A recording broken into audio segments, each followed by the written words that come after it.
So we have 3 out of 9. We still have 6 topics to go. Yeah. Which is your next pick? 5, please. 5, which Yeah, is like makan. Pancasila.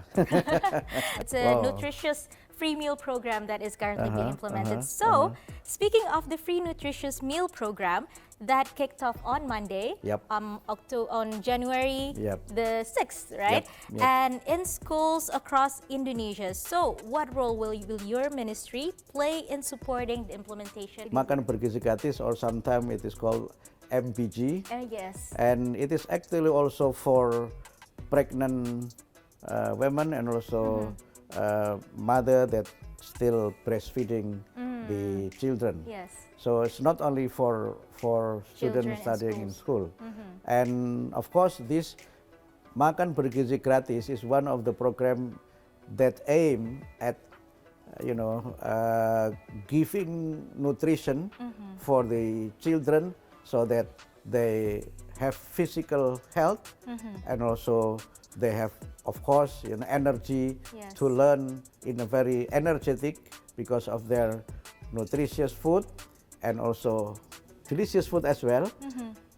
But for us, because the leader of this program and also the organizer of the program is Badan Gizi Nasional.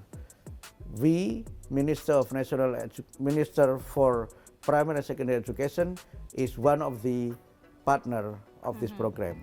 And for us, the Makan Bergizi Gratis also part of what we call strengthening character education I see.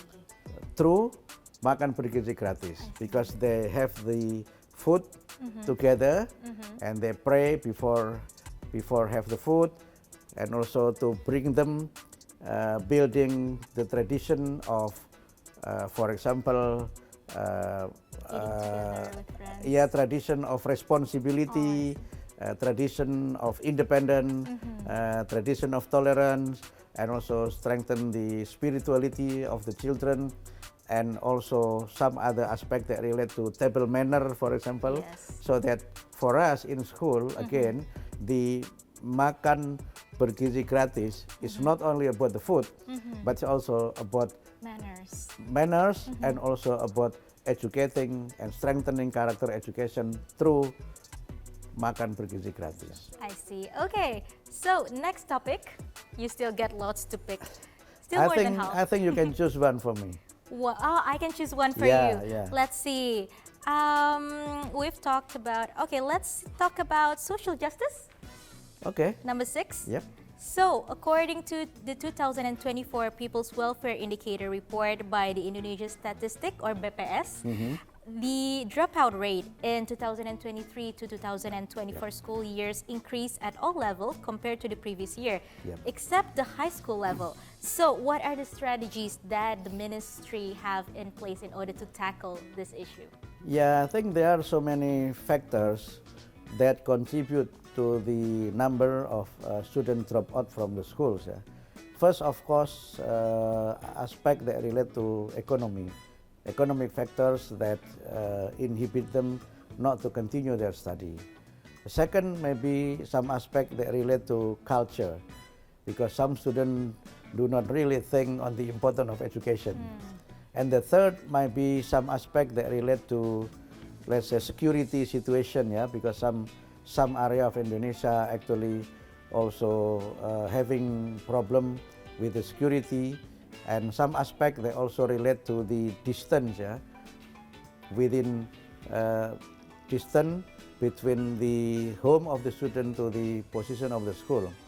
So in relation to this problem, we want to strengthen what we call learning strategy to support schooling strategy.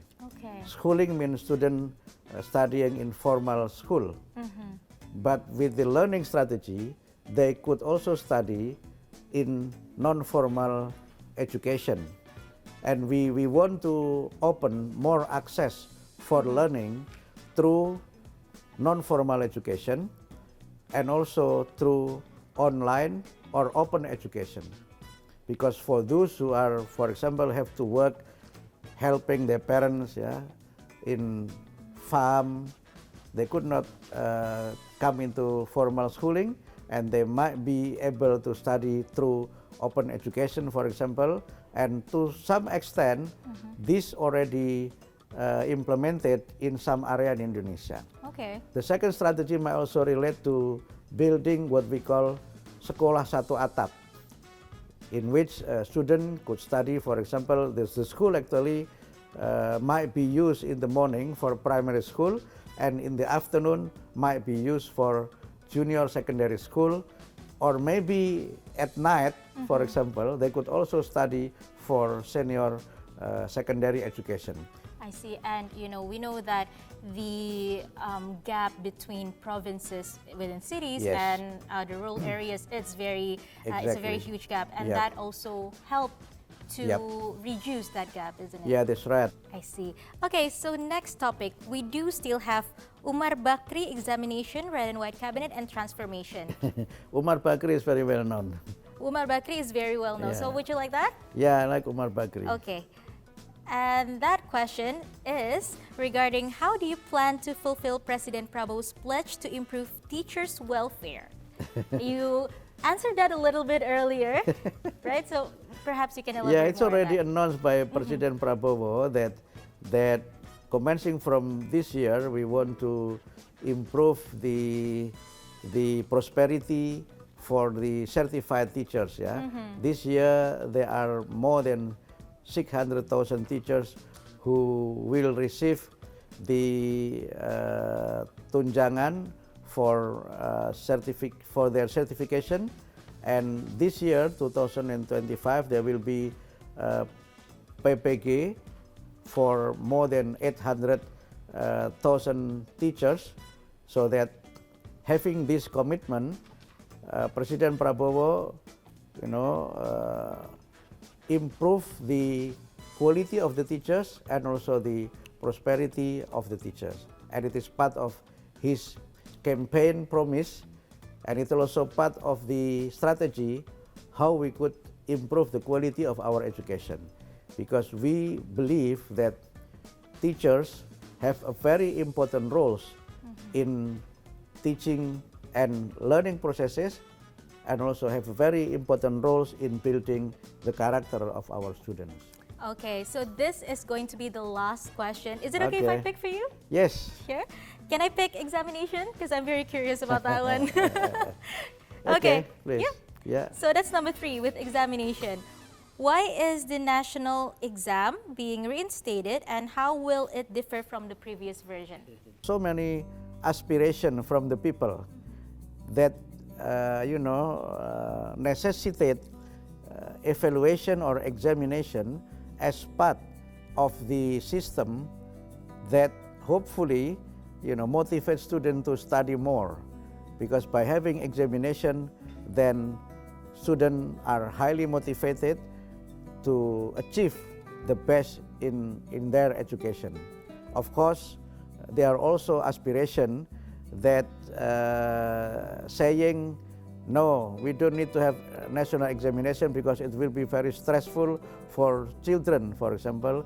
And if the government want to have, let's say, the data in relation to the quality and the achievement of education, there are other ways that the government could do so. But I think the aspiration of both those who are in support of national exam or those who are disagree with national exam are very important for us to make the most appropriate solution. So I think I can say that the majority of the society urge on the importance of national exam, but this national exam is not the only determinant for student, let's say, pass or fail in certain level of schooling. And we already actually now in the final decision on the system of evaluation that we will implement in 2026. And what is the system? Kindly wait until we announce officially. Will it still be called the national exam, or is it going to change its name like the previous exams? We will have new name. Oh, we will have new name.